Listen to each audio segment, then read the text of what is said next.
एक नन मुस्लिम, एक गुनेगार, बिल्कुल गुनेगार, दिन से बिल्कुल दूर, वो कुरान पढ़ के हिदायत याफ्ता हो सकता है। और जो दिन से कुछ निस्बत है वो कुरान समझ के पढ़ेगा तो गुमराह हो जाएगा। हम लोग खाली तस्बीह पढ़ते हैं ना, वो तस्बीह घुमाते हैं, उसी को अल्लाह का जिक्र कहते हैं। जागो प्यारे जागो, चैन से सोना है तो अभी जाग जाओ, अल्लाह के जिक्र में डूबा हुआ हो। गुजराती माँ के गला डूब छे है ने। जिक्र क्या आगे हमने बताया था ना, हम लोग खाली तस्बीह पढ़ते हैं ना, वो तस्बीह घुमाते हैं, उसी को अल्लाह का जिक्र कहते हैं, है ना। वो जिक्र का आखिरी दर्जा है, वो जिक्र का लोएस्ट दर्जा। उससे ऊपर का जिक्र का दर्जा क्या है जी? दुआ मांगना। क्या?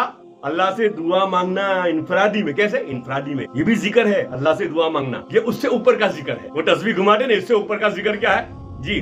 दुआ मांगना। फिर मौके माहौल की मस्तून दुआओं का एहतमाम करना, ये भी जिक्र है। हदीस में जो दुआएं हैं उनका एहतमाम करना, भाई सुबह को उठने की दुआ, शाम को सोने की दुआ, खाने से पहले के बाद की दुआ, ये सब दुआएं हैं। हर वक्त पूरा दिन हम कितने बिजी रहते हैं, हर काम के लिए दुआएं हैं। पूरा दिन हम जिक्र में रट्टुल लिसान हो जाएंगे। उससे आला दर्जा कलाम पाक की तिलावत करना, कलाम पाक की तिलावत करना, ये भी अल्लाह का जिक्र है। इससे ऊपर का दर्जा कलाम पाक को समझ के पढ़ना। कैसे पढ़ना? समझ के पढ़ना। लेकिन यहाँ बहुत सब बातें आ जाती है, बहुत सब मसले और फतवे आ जाते हैं, है ना। कोई कहता है कि कलाम पाक तर्जुमे के साथ नहीं पढ़ना तो गुमराह हो जाओगे। अब इनकी बात सुने कि अल्लाह की बात सुने। अल्लाह ने कलाम पाक को पूरी दुनिया के लिए बनाया। किसके लिए बनाया है? पूरी दुनिया, तमाम इंसानियत के लिए, तमाम जिन्नो इंस के लिए बनाया है ना।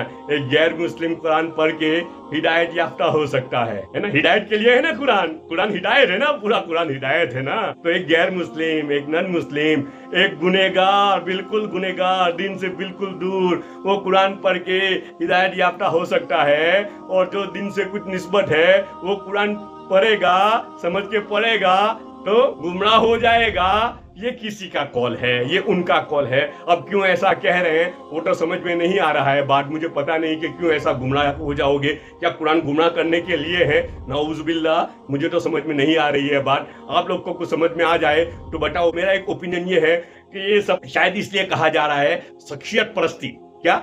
शख्सियत परस्ती नहीं। तू नहीं पढ़ना, मुझे पूछना, मैं कहूंगा वो पढ़ना, मैं समझूंगा वो तुझे समझाऊंगा, वो ही तुझे समझना है। मेरे पास इतनी अकल है तो इतनी अकल में तुझे समझाऊंगा, बस तुझे उससे डाउन में रहना है, तुझे ऊपर नहीं बढ़ना है ना। वो शख्सियत परस्ती जो है ना, ये तो मेरा अंदाज है, मेरा ओपिनियन है। इख्तिलाफ का हर एक को राइट है, इख्तिलाफ का राइट है, लेकिन मेरा ओपिनियन है कि ये शख्सियत परस्ती जब से शुरू हुई ना, हजरत जी, अकाबिर जी, हमारे हजरत, हमारे अकाबिर, हमारे शेख साहब, हमारे बुजुर्ग, ये फिरका परस्ती, पहले शख्सियत परस्ती आई, फिर उसने फिरका परस्ती पे डाला, शख्सियत परस्त ने फिरका परस्ती पे हम सबको डाला। तो शायद मेरा ये अंदाज है।